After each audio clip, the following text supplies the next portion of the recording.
अल्हम्दुलिल्लाह अल्हम्दुलिल्लाहिल हन्नानिल मन्नान अल्लज़ी खलक़ल इंसान फअल्लमहुल बयान वस्सलातु वस्सलामु अला रसूलिही सय्यिदिल इंसी वल जान व अला आलिही व अस्हाबिही ज़विल खैरि वल इहसान अम्मा बअद फ़अऊज़ु बिल्लाहि मिनश शैतानिर रजीम बिस्मिल्लाहिर रहमानिर रहीम लक़द जाअकुम रसूलुम मिन अनफुसिकुम अज़ीज़ुन अलैहि मा अनित्तुम हरीसुन अलैकुम बिल मुमिनीना रऊफ़ुर रहीम सदक़ल्लाहु मौलाना अज़ीम।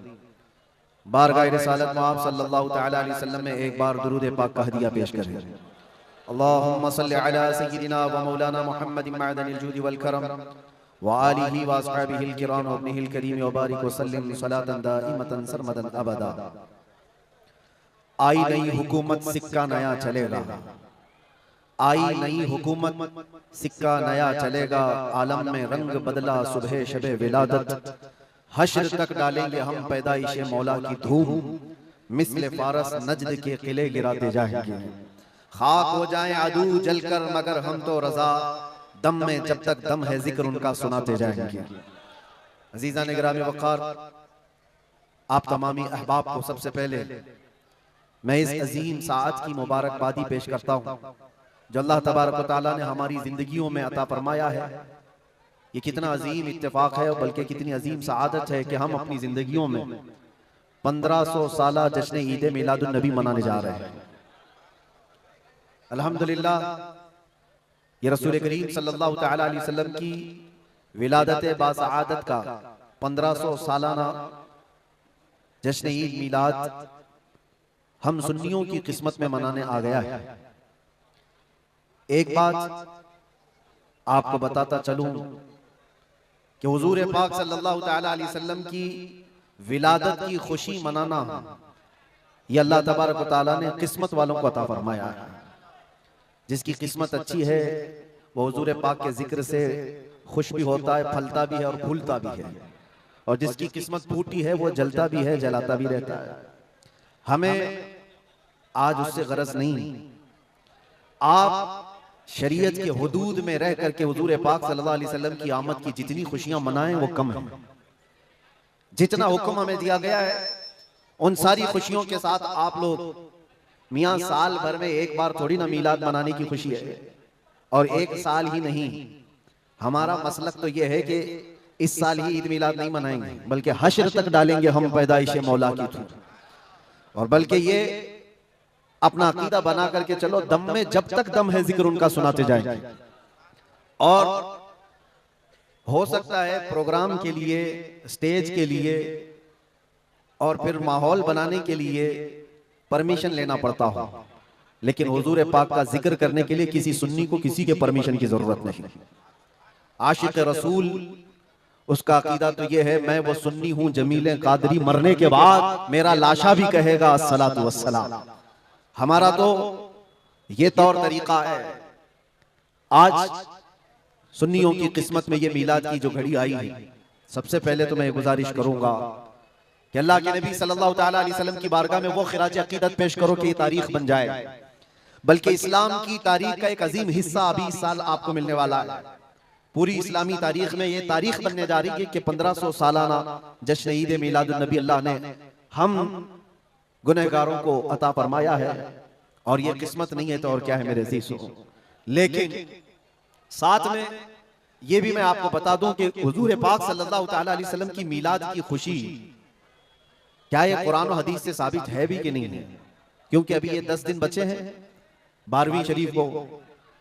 एक बात कान खोल करके सुन ले, मैं कुरान और हदीस की दलाइल की तरफ आता हूं बाद में, लेकिन एक बात वजाहत के साथ कहता हूं। हुजूर पाक सल्लल्लाहु तआला अलैहि वसल्लम की विलादत बासआदत 12 रबीउल अव्वल शरीफ को हुई। असह रिवायात और अर्जह रिवायात के मुताबिक हर साल हुजूर की विलादत की खुशी हम 12 रबीउल अव्वल को ही मनाएंगे, अगरचे किसी और की तरफ से, डिपार्टमेंट की तरफ से या पुलिस वालों की तरफ से जुलूस किसी और भी दिन निकलता हो, 12 रबीउल अव्वल को 12वीं ही होगी। हुजूर पाक सल्लल्लाहु तआला अलैहि वसल्लम की विलादत 12 रबीउल अव्वल शरीफ को हुई, और ये कयामत तक डेट बदली नहीं जाएगी इंशाअल्लाह। और जो कुरान और हदीस की बात मैं अर्ज कर रहा हूं, सबसे बड़ी बात तो ये है आप रसूल पाक सल्लल्लाहु अलैहि वसल्लम को खुदा समझते हैं या खुदा का रसूल समझते हैं? खुदा का रसूल समझते हैं तो फिर मीलाद मनाओ, इसलिए कि खुदा की मीलाद नहीं हो सकती, खुदा की मीलाद नहीं हो सकती, क्योंकि अल्लाह के बारे में अकीदा क्या है हमारा? लम यलिद वलम यूलद, वो ना किसी से पैदा हुआ ना उससे कोई पैदा होगा। अल्लाह किसी से पैदा नहीं हुआ और अल्लाह के पैदा होने की कोई तारीख नहीं बनाई जा सकती, उसकी मीलाद नहीं हो सकती। और रसूल पैदा हुए हैं 12 रबीउल अव्वल शरीफ को, आपकी माँ भी है और आपके बाप भी हैं और आपसे भी लोग, आपसे भी बच्चे पैदा हुए हुजूर पाक सल्लल्लाहु अलैहि वसल्लम से। तो हम पूरी दुनिया में हुजूर की मीलाद मना करके शिर्क को तोड़ने वाला अमल करते हैं, शिर्क को तोड़ने वाला अमल करते हैं। कोई हमारी तरफ जो शिर्क का फतवा देता है उसे कान खोलकर सुन लेना चाहिए। मीलाद मनाकर हम बताते हैं हम मोहम्मद अरबी सल्लल्लाहु अलैहि वसल्लम को खुदा नहीं समझते बल्कि खुदा का रसूल समझते हैं। अगर खुदा समझते या खुदा के बराबर समझते तो हुजूर की मीलाद कभी नहीं मनाते, क्योंकि अल्लाह की मीलाद नहीं मनाई जाती तो हम रसूल की भी मीलाद नहीं मनाते। दोनों को अगर बराबर समझते, नहीं हम सुन्नियों का अकीदा यह है, मैं मानता हूं अक्ल वालों मेरा मोहम्मद खुदा नहीं है, मगर दिलों में यह नक्श कर लो कि वो खुदा से जुदा नहीं है। यह हमारा है। रसूल करीम सल्लल्लाहु तआला अलैहि वसल्लम की मीलाद मनाना शिर्क को तोड़ने वाला अमल है, शिर्क को खत्म करने वाला अमल है। और आपको एक बात यह भी बता दूं, हुजूर अकरम सल्लल्लाहु तआला अलैहि वसल्लम की विलादत जिस दिन हुई थी पूरी कायनात में बहुत कुछ तब्दीलियां आई थी, जो सही रिवायात में मौजूद हैं। बहुत तब्दीलियां आई थी। अरब उस वक्त जो रेगजार था, सहरा था, सब्जा देने लग गया, बारिशें बराबर होने लग गई। अरब में आज भी बारिश नहीं होती है, साल में 2-4 बार बारिश के खतरात गिर गए, अलग बात है। मौसम बाज़ाब्ता जैसे बारिश का यहाँ होता है नहीं होता। लेकिन जिस साल हुजूर पाक सल्लल्लाहु अलैहि वसल्लम की विलादत होने वाली, अरब में सब्जे उगने लग गए हैं या बारिश होने लग गई है। और उस साल जो हालात की तब्दीली थी, मुल्क शाम में एक नदी जो सूख चुकी थी वो अचानक जारी हो गई, पानी भर आया। और एक नदी जो हमेशा बहती वो अचानक सूख गई। एक आतिश कदा था 1000 साल से जिसकी आग को बुझने नहीं दिया गया था ईरान के नुजूमियों ने, आतिश परस्तों ने, अचानक वो आग भी गुल हो गई। एक ही दिन में सब चीजें हो रही हैं। और कायनात में ये जो बड़ी बड़ी तब्दीलियां हुई थी, उस दिन एक और तब्दीली, बुत सारे औंधे मुंह गिरे हुए थे, जो 12 रबीउल अव्वल शरीफ का दिन था। ये सही रिवायात से मैं बता रहा हूं, बुत औंधे मुंह गिरे हुए। लेकिन एक बहुत बड़ा मसला हुआ था जिसकी तरफ इमाम अहले सुन्नत फाजिल बरेलवी रहमतुल्लाह तआला अलैह अपने शेर में इशारा करते हुए फरमाते हैं, क्या एक बहुत बड़ी तब्दीली ये हुई थी कि मुल्क फारस का जो बादशाह है किसरा, उसका किला इतना मजबूत था कि उसकी हिफाजत के लिए 1 लाख फौजी खड़े रहते थे, सिर्फ किले की हिफाजत के लिए। और वो किला इतना मजबूत कि उनका दावा था, उनका चैलेंज था कि इसको कोई तोड़ नहीं सकता, इसको मिटा नहीं सकता। लेकिन 12वीं शरीफ का दिन या सुबह के वक्त अचानक किले के अंदर जलजला आया और दीवार फट गई। और ऐसी फटी कि उसमें से एक आदमी जा सकता है, आ सकता है। आज भी वो शक्शुदा दीवार के साथ किला मौजूद है इराक में, जिसको किलातुल किसरा कहा जाता है आज भी। अब आप अंदाजा करें 2000 साल से वो किला आज तक मौजूद है, तो उस वक्त कितना मजबूत रहा हो। उस वक्त किले के अंदर जलजला आया और तख्त उलट गया, दीवार में दरार पड़ गई। वो दरार आज भी मौजूद है। बादशाह हैरान और परेशान। दूसरे दिन सारे नुजूमियों को बुलाया गया और पूछा गया कि ये क्या माजरा है कि इतना मजबूत किला कैसे ये टूट गया, या इसकी दीवार में शगाफ कैसे आ गई है। तो सारे नुजूमियों ने अपने इल्म के मुताबिक जो नतीजा निकाला, बादशाह से कहा दर हकीकत ये जलजला आम जलजला नहीं है, ये तेरी दीवार का टूट जाना ये आम सी बात नहीं है। हमारा इल्म ये बता रहा है कि इस रुए जमीन पर अल्लाह का कोई नबी पैदा हुआ है जो तेरी सल्तनत को खत्म करने वाला है। एक बच्चा अरब में ऐसा आया है, आई नई हुकूमत, सिक्का नया चलेगा, आलम में रंग बदला, सुबह शबे विलादत। उस दिन जो हुआ था उसको इमाम अहले सुन्नत क्यों फरमाते हैं, वो एक दिन की बात है ना।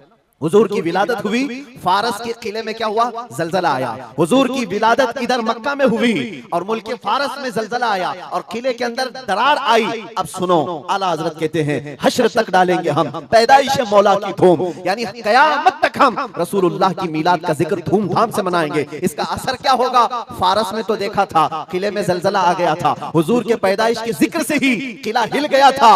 अब हम जब जिक्र करेंगे मिसले फारस नजद के किले गिराते जाएंगे, मिसले फारस नजद के किले गिराते जाएंगे। आज जिन लोगों के किले गिरते हैं या हिलते हैं वो जिक्र मुस्तफा से ही गिरते हैं, लेकिन उसका हमें कुछ असर नहीं होना चाहिए। खाक हो जाएं अदू जलकर मगर हम तो रजा, दम में जब तक दम है जिक्र उनका सुनाते जाएंगे। अजीजा ने गिरामे वक़ार, मैं बहुत छोटे से वक्त के लिए आपके पास आया हूं, लेकिन एक अजीम मैसेज देकर के कि मीलाद मुस्तफा सल्लल्लाहु अलैहि वसल्लम के मौके पर सारे सुन्नियों को यह चाहिए कि सिर्फ झंडे लगाने और कुमकुमे लगाने और बड़े बड़े नारे लगाने से ही ईद मीलादुन नबी का आप एहतमाम नहीं कर रहे हो, बल्कि हर सुन्नी आशिक रसूल को चाहिए कि वो इस मौसम में नहीं बल्कि पूरी जिंदगी उसकी है, लेकिन इस मौसम में खास तौर पर अपने नबी पाक सल्लल्लाहु अलैहि वसल्लम की सीरत तो पढ़ ले, मेरे आका सल्लल्लाहु अलैहि वसल्लम की बायोग्राफी मालूम हो जाए, हुजूर पाक की जिंदगी को समझ जाएगा, तो मेरे अजीजों ये हवाओं के झोंकों से उसका कभी कुछ बाल बेका नहीं हो सकता। जो नबी पाक सल्लल्लाहु अलैहि वसल्लम को पढ़ा हुआ है वो तूफानों और आंधियों में अपना मजहब नहीं बदल सकता, वो लोगों की लालच पर अपना दीन का सौदा नहीं कर सकता। ये वही लोग हैं जो दीन के सौदा करते हैं जिन्होंने अपने नबी को नहीं पढ़ा। हुजूर पाक सल्लल्लाहु अलैहि वसल्लम को जिन आंखों ने एक बार देखा है वो सहाबा की जिंदगी तो देख लें, उनको खोलते हुए तेल में भी डाल दिया गया, मगर दामन मुस्तफा से हाथ हटाना तो दूर की बात है, जुबान पर लफ्ज लाना भी उन्होंने कभी गवारा नहीं किया।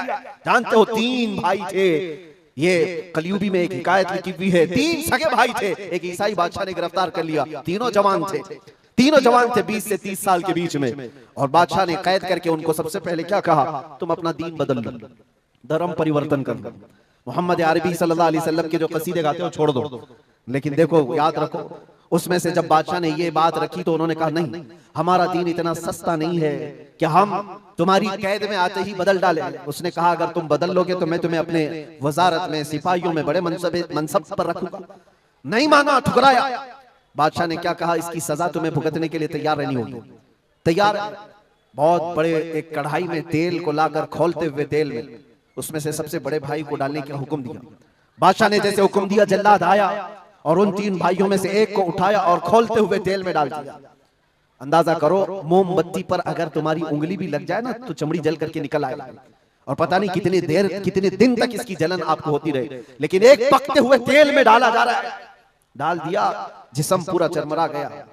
थोड़ी देर गुजरी, 2 भाई और मौजूद, दूसरे को बुलाया गया, देखा तुम्हारे भाई का हश्र क्या हुआ है, तुम अगर बादशाह की पेशकश को कबूल कर लो तो शायद तुम्हारी जान बच सकती है। दूसरे ने मुस्कुराया और कहा वही शायद उनकी ही जुबान थी जो बरेली से यूं आती है, जिंदगी ये नहीं किसी की किसी के लिए, जिंदगी है नबी की नबी के लिए। मेरे बड़े भाई को जलाने के बाद अब तो तुमने और भी मुश्किल कर दिया है फैसला।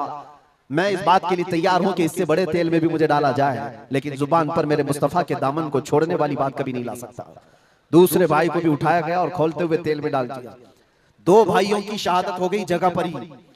वो तेल में डालना जुबान पे अल्फाज हो सकता है, आसानी से हम बोल रहे हैं और आप आसानी से सुन रहे हैं, प्रैक्टिकल जिसके साथ होगा वो अंदाजा कर सकता है दर्द और कर्ब किसको कहते हैं, शिद्दत की तकालीफ किसको कहते हैं। मेरे अजीजों, तीसरा जो नौजवान था वो बहुत ही कम उम्र का था, 22 से 23 साल का होगा।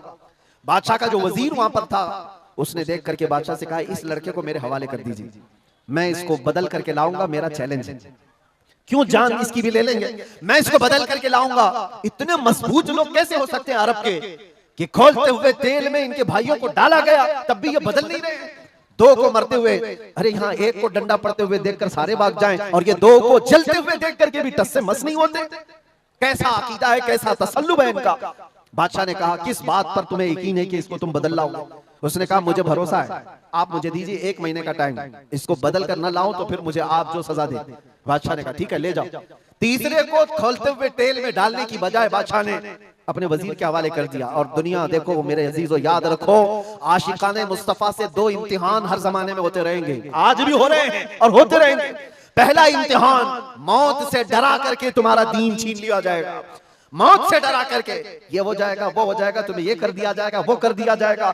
मौत का डर, खौफ तुम्हारे कदमों में डगमगाहट लाने के लिए लाया जाता है। अगर मौत से नहीं डरता कोई आदमी तो उसके साथ दूसरा पैंतरा क्या खेला जाता है। ये दुनिया का दस्तूर है हमेशा से, जब देखती है दुनिया के ये मौत से डरता नहीं है तो फिर इसको औरत और दौलत की लालच से खरीदने की कोशिश की जाती है।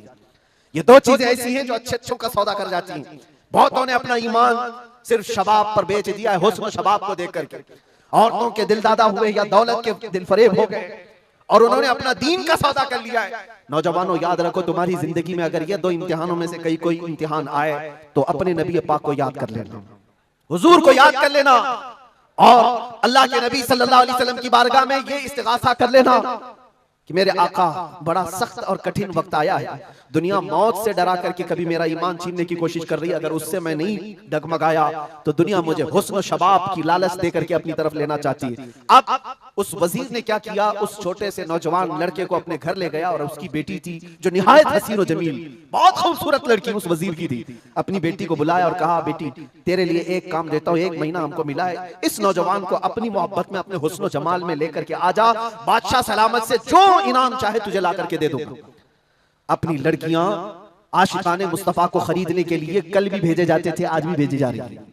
हो सकता है बहुत सारी जगहों पर जो हमारे लोग मुर्तद होते जा रहे हैं, वो जो बच्चियां आज अपने दीन और ईमान का सौदा करके भागती हैं किसी गैर के साथ और कहीं जा करके शादियां रचाती, वो ये समझती हैं कि ये कॉमन सी बात है, वो दीन बेचने वाले लोग हैं, उनका हिस्सा दीन इस्लाम में कुछ नहीं। कल कयामत के दिन देखना, तुमने अपने नफ्स की खातिर एक गैर मुस्लिम के साथ भाग करके निकाह किया, चाहे वो बेटी हो कि बेटा हो, अपने दीन से सौदा किया है और गद्दारी की है। कल कयामत के दिन मुंह तो अल्लाह को दिखाना है, हुजूर की शफाअत के बगैर तो कुछ होना नहीं है। देखना हश्र में जो हुजूर पाक सल्लल्लाहु तआला अलैहि वसल्लम के साथ तुम खड़े रहोगे कि हम खड़े रहेंगे, वो वक्त आने वाला है। उस नौजवान के साथ क्या हुआ, वजीर ने अपनी बेटी तो लगा दी, अल्लाह की पनाह मेरे अजीजों, हुजूर पाक का इश्क का एक कतरा भी जिसके दिल में आता है, ऐसी चीजें उसके पांव को नहीं डगमगाती, ना कभी उसका ईमान खरीद सकती हैं, ना उसके दीन का सौदा कर सकती हैं। वो लड़की रोजाना आती, रात के वक्त बैठ जाती और ये नौजवान जैसी महसूस करता, मेरे कमरे में अकेले तन्हा रहने के बावजूद वजीर की खूबसूरत हसीनो जमील बेटी,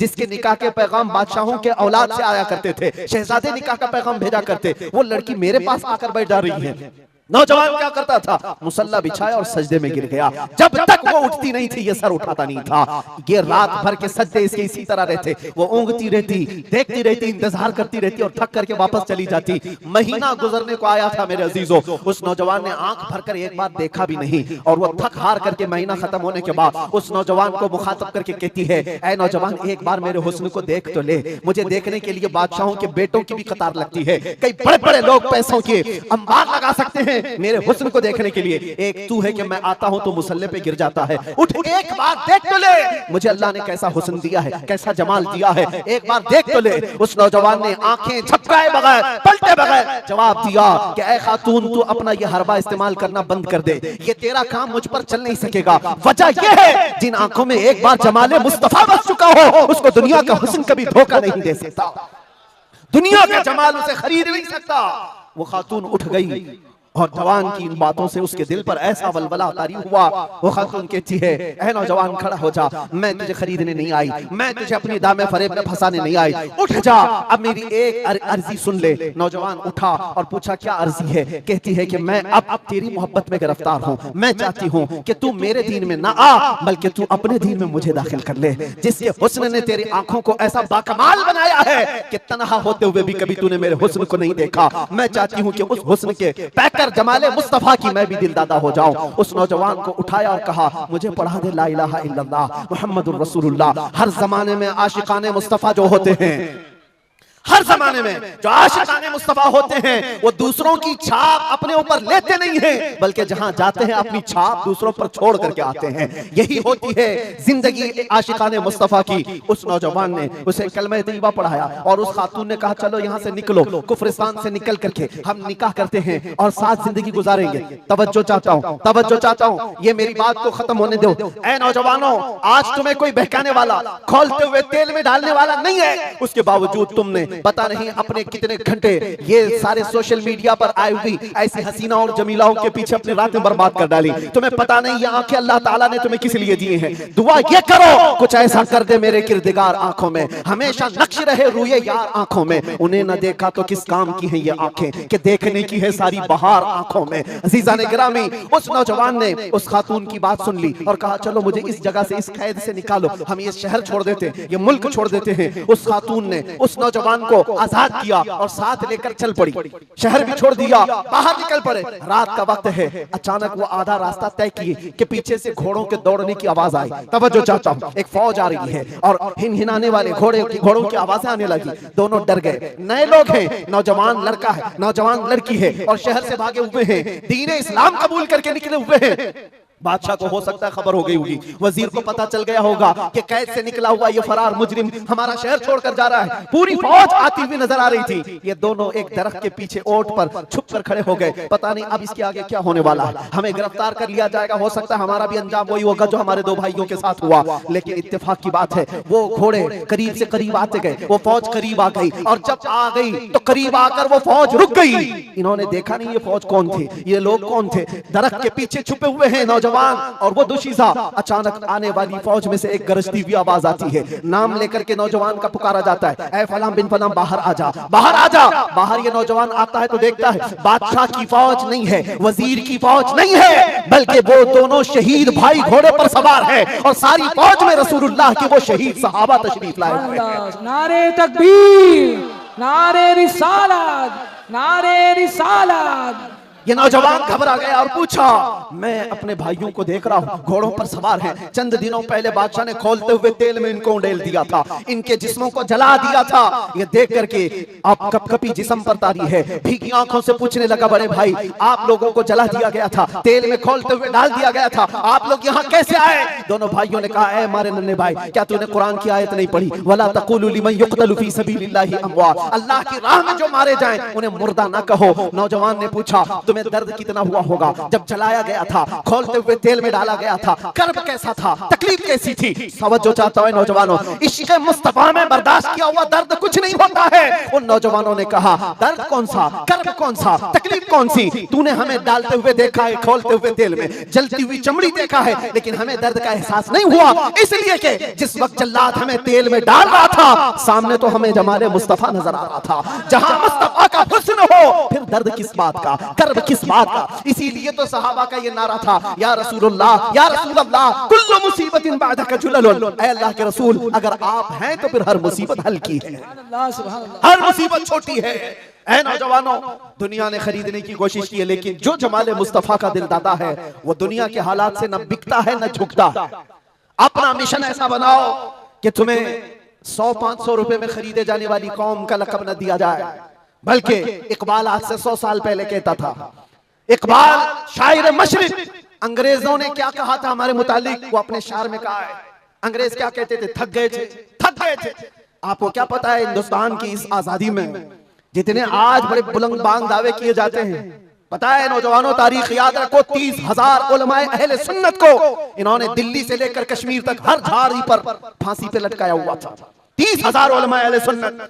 काला पानी की सजा अंडमान निकोबार में किसको दी गई थी? अल्लामा फजले खैराबादी, इनायत अहमद काकोरवी, जिनकी पीठ की हड्डी तोड़ दी गई थी, खड़े नहीं हो सकते थे, 8-8 साल 10-10 साल तक झुकी हुई कमर के साथ इनको सजाएं दी गई। किफायत अली काफी कौन है, जिनको भरे बाजार में चौराहे पर लाकर अंग्रेजों ने फांसी पर चढ़ाया था।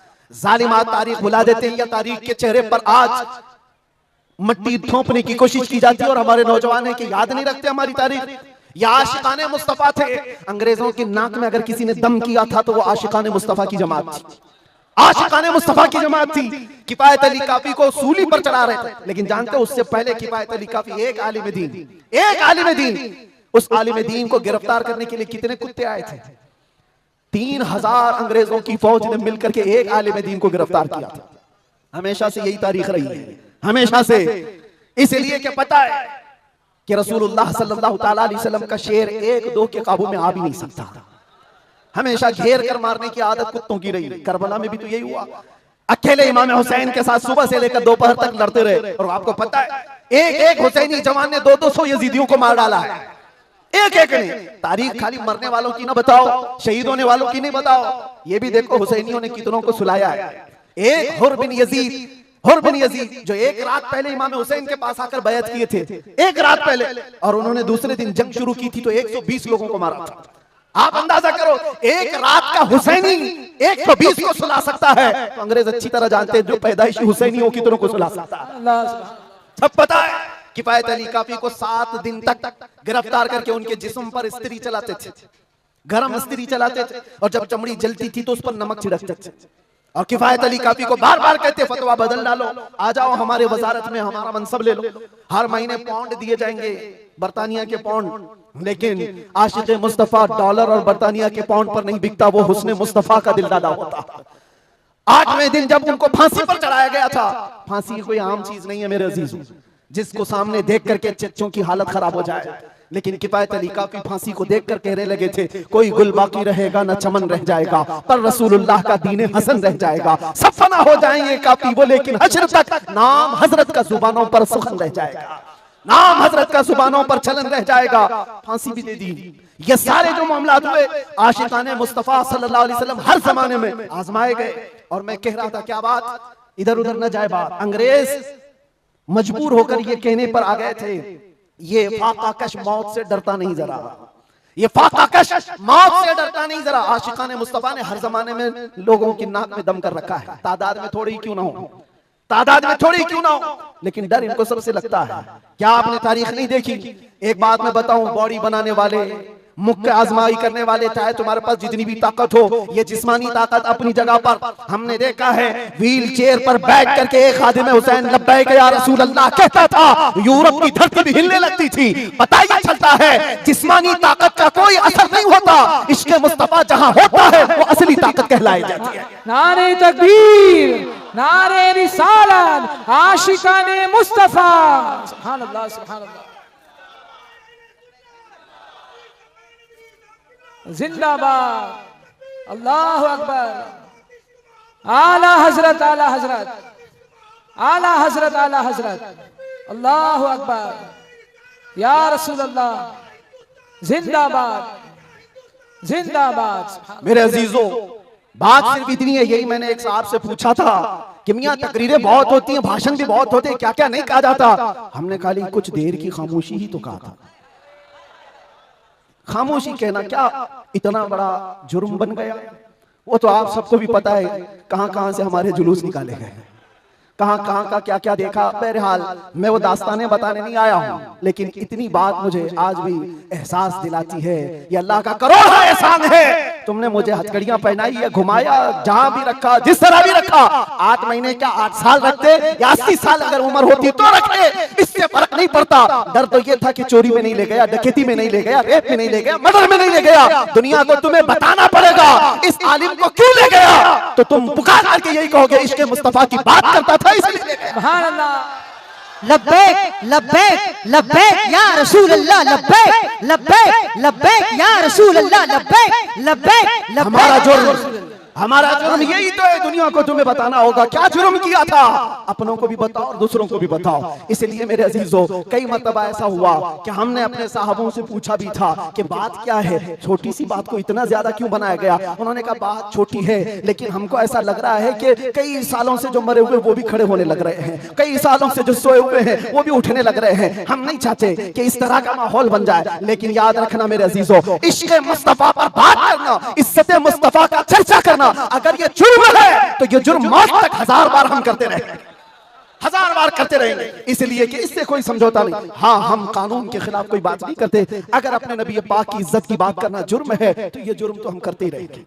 ये करता रहे, हर नौजवान भी करेगा। नामे मुस्तफा लेना कोई जुर्म नहीं है, हुजूर की इज्जत की बात करना कोई जुर्म नहीं है। लेकिन एक साहब ने कहा, मुझसे कहा कि मुफ्ती साहब आप बयान करो, जितना करना है अपने नबी की तारीफ करो, जो करना है करो, लेकिन आप ये दूसरों को कुत्ता क्यों बोलते हो, ये सारी चीजें क्यों कहते हो? मैंने कहा अगर आपकी माँ को कोई बदकार कह दे, आपकी माँ को कहे कि बदकार है, तो आपको कैसा लगे? वो खड़े हो गए, कहा मेरी माँ को क्यों मिसाल में ला रहे हो, आप मेरी माँ के बारे में मिसाल क्यों दे रहे हो? मैंने कहा अभी तो मिसाल ही दिया, गाली नहीं दिया, खाली मिसाल, सपोज, एग्जाम्पल, इस पर आप इतना भड़क गए। याद रखो मेरे अजीजों, आप अपनी माँ से जितना मोहब्बत करते हैं, करोड़ों माँ से ज्यादा एक सुन्नी आशिक रसूल अपने नबी से मोहब्बत करता। हमारी जाने कुर्बान उस नबी पाक की जात पर। आप रुए माज़ना में मुस्तफास, आप क्या समझते हो दुनिया में जो इज्जत है वो हमारी टोपी दाढ़ी से है, हमारे जुब्बे कुब्बे और हमारे रंगो नस्ल से है। हमें इज्जत हमारे रंगो नस्ल और हमारे नाम और नमूद, हमारे इल्म और हमारे मनसब, हमारी पगड़ी और हमारे जुब्बे नहीं दिलाते। हमें जो इज्जत मिलती है वो किस बात पर? जब तक बिके न थे तो कोई पूछता न था, या रसूल अल्लाह तुमने खरीद कर हमें अनमोल कर दिया। ये नाज़ी अंदाज हमारे नहीं होते, झोली में अगर टुकड़े तुम्हारे नहीं होते, जब तक के मदीने से इशारे नहीं होते, रोशन मेरी किस्मत के सितारे नहीं होते। बेदाम ही बिक जाए ये बाजार नबी में, इस शान के सौदे में खसारे नहीं होते।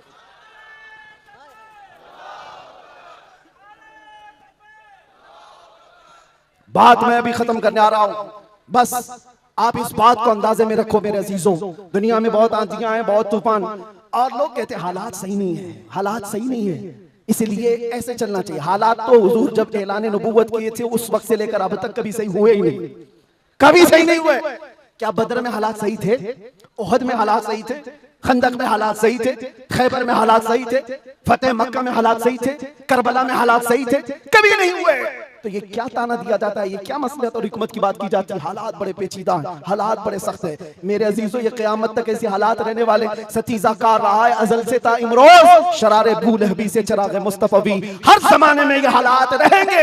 आशिक मुस्तफा को इन्हीं हालात में परचम रिसालत बुलंद करके रखना है। वो सहाबा से पूछो जो निकल पड़ते थे, पैरों में चप्पल नहीं और कपड़ों पर पैबंद लगे हैं, एक खजूर की गुठली पर पूरा दिन गुजार लेते थे, फाकाकश थे, लेकिन उनसे पूछो क्या उनके लिए हालात सही थे? जब अफ्रीका जा रहे थे, जब यूरोप की कलीसाओं में अजानें दे रहे थे, अफ्रीका के तपते हुए सहराओं में नामे मुस्तफा बुलंद कर रहे थे, उनसे पूछो हालात सही थे? वो कहेंगे कहां के हालात सही थे, उस वक्त भी हालात सही नहीं थे, लेकिन उसके बावजूद उन सहाबा का हाल ये था, दस्त तो दस्त है, दरिया भी न छोड़े हमने, बहरे जुल्मात में दौड़ा दिए घोड़े हमने, आ गया ऐन लड़ाई में गर वक्त नमाज, किबला रूहों के ज़मीं बोस हुई कौमे हिजाज, एक ही सफ में खड़े हो गए महमूद अयाज, ना कोई बंदा रहा ना कोई बंदा नवाज। ये सहाबा का मसलक था, उनका मामूल था, टल न सकते थे, जंग में अड़ जाते थे, पांव शेरों के मैदान से उखड़ जाते थे, हक से सरकश हुआ कोई तो बिगड़ जाते थे, अरे देख क्या चीज है, हम तोप से भी लड़ जाते थे।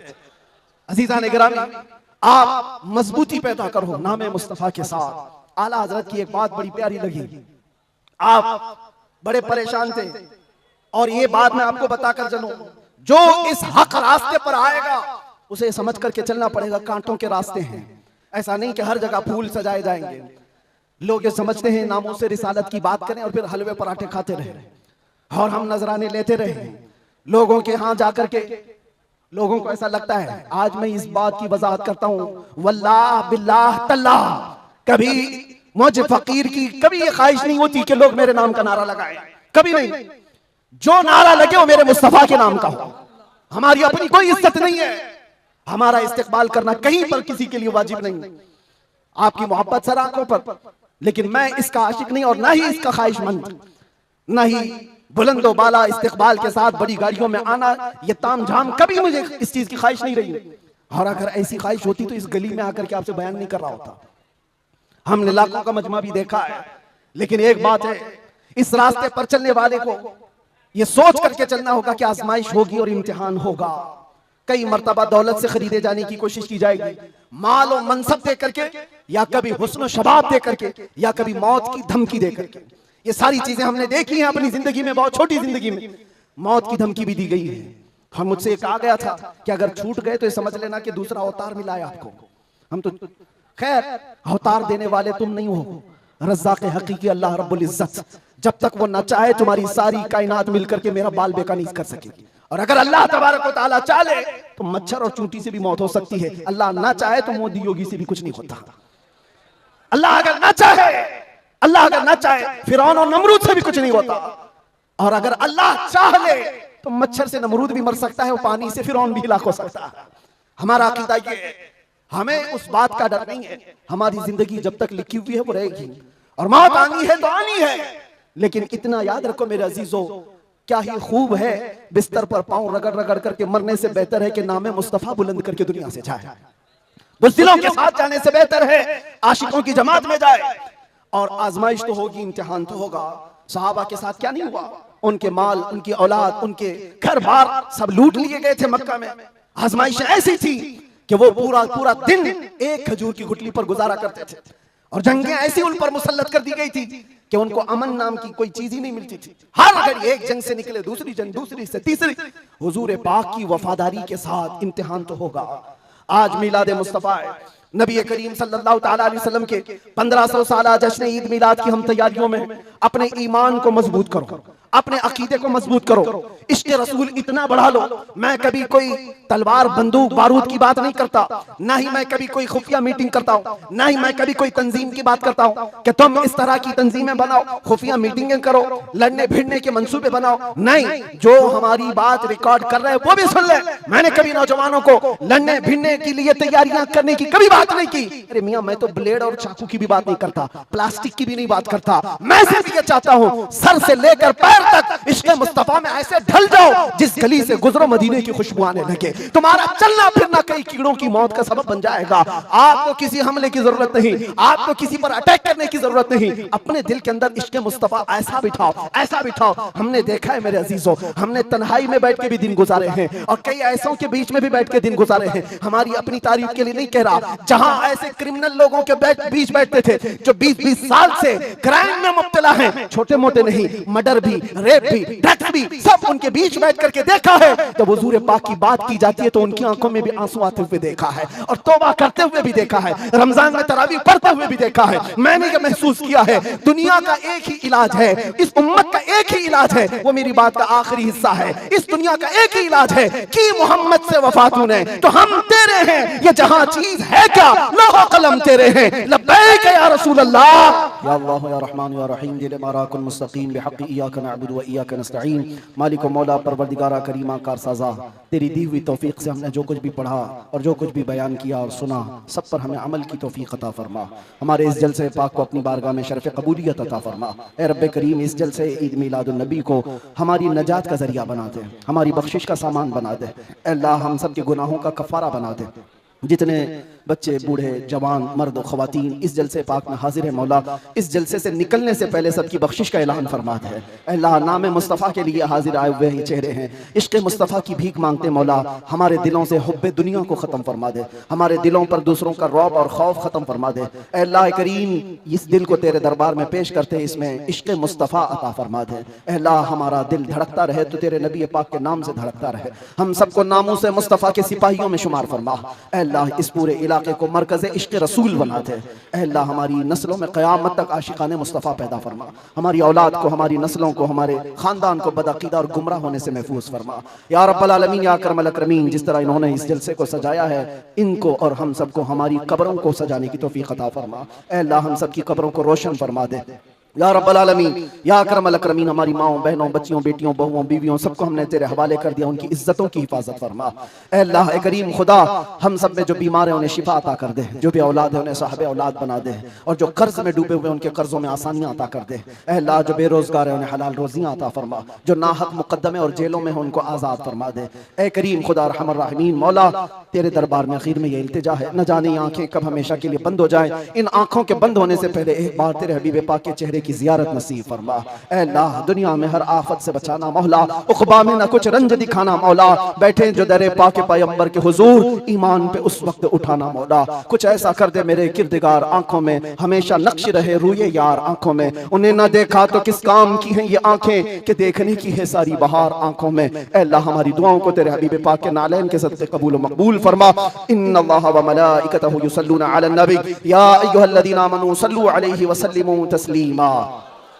अल्लाहुम्मा सल्लि अला सय्यिदिना मुहम्मदिन मअदनिल जूदि वल करम व आलिहि व अस्हाबिहिल किराम व इब्निहिल करीम व बारिक व सल्लिम। दअवाहुम फीहा सुब्हानकल्लाहुम्मा व तहिय्यतुहुम फीहा सलाम व आखिरु दअवाहुम अनिल हम्दुलिल्लाहि रब्बिल आलमीन। जब दमे वापसी हो या अल्लाह, जब दमे वापसी हो या अल्लाह, लब पे जारी हो बस ला इलाहा इल्लल्लाह मुहम्मदुर रसूलुल्लाह। एक ऐलान मेरी तरफ से, जुलूस ईद मीलादुन नबी सल्लल्लाहु अलैहि वसल्लम आएगा तो है नौजवानों, पूरी दुनिया आपको देख रही होगी। मेरा ये बयान हर आशिक रसूल तक पहुंचे, पूरी दुनिया उस वक्त आपके चलने फिरने के अंदाज को देख रही होगी। बड़े बड़े डीजे लाना और उस पे गानों की धुन की तरह थिरकना इस्लाम में हराम है, हराम है, हराम है। और एक हराम काम से अपने नबी पाक की मिलाद नहीं मनाई जा सकती। याद रखो, तुम अगर अपना एंटरटेनमेंट करना चाहते हो तो किसी और जगह जाकर करो, मिलाद मुस्तफ़ा को बर्बाद ना करो। मेरी ये गुजारिश है हर नौजवान को, आप सुन्नत मुस्तफ़ा सल्लल्लाहु अलैहि वसल्लम में मलबूस हो जाए और खूब खुशबू लगाए, खूब खैरात करे और नारे भी हो, हुजूर की नाचें भी हो सब जगह, लेकिन डीजे के जरिए से या उस दिन नशा करके दूसरों को तकलीफ पहुंचाना और अपने जिस्म को तकलीफ पहुंचाना अल्लाह के नबी सल्लल्लाहु अलैहि वसल्लम को ईजा देने के बराबर है। हुजूर तो ये फरमाते हैं, तुम्हारे तलवों में कांटा भी चुभे तो उसका दर्द मुझे होता है। आप अंदाजा करो, उम्मत मुस्तफा हो और हुजूर पाक को ईजा देना और दर्द देना आपका मजहब नहीं हो सकता। उस दिन रोजा भी रख सकते हैं, खैरात भी कर सकते हैं, इश्क मुस्तफा के नगमे भी सुना सकते हैं, और जो गरीब हो कमजोर हो उनको उठा भी सकते हैं, और बूढ़ों का बोझ भी उठा सकते हैं। मिलाद मनाने के बहुत तरीके हैं, जरूरी नहीं कि डीजे पर नाचना ही और जुलूस में निकल करके थिरकना ही और झंडे फहरा करके लोगों को तकलीफ देना, आग उछालना, ये सब गैरों की तरफ से आए हुए रस्म रिवाज है। मैं गुजारिश करता हूं कि ऐसी किसी भी रस्म रिवाज से मीलाद मुस्तफा के जुलूस को नापाक ना करो, और अगर कोई करता है तो उसे रोकने की कोशिश करो। तुम अपने बाप का इस तरह मना लेना या तुम्हारे बेटे का कर लेना, मगर मुस्तफा करीम के मीलाद को नापाक होने नहीं देना। इंशाअल्लाह जुलूस ईद मीलाद 1500 साल जो आ रहा है उसको इस तरह से मनाएंगे कि इश्क मुस्तफा की खुशबू हर गली कूचे में हम पहुंचाएंगे इंशाअल्लाह। लब्बैक या रसूल अल्लाह, लब्बैक या रसूल अल्लाह, लब्बैक या रसूल अल्लाह।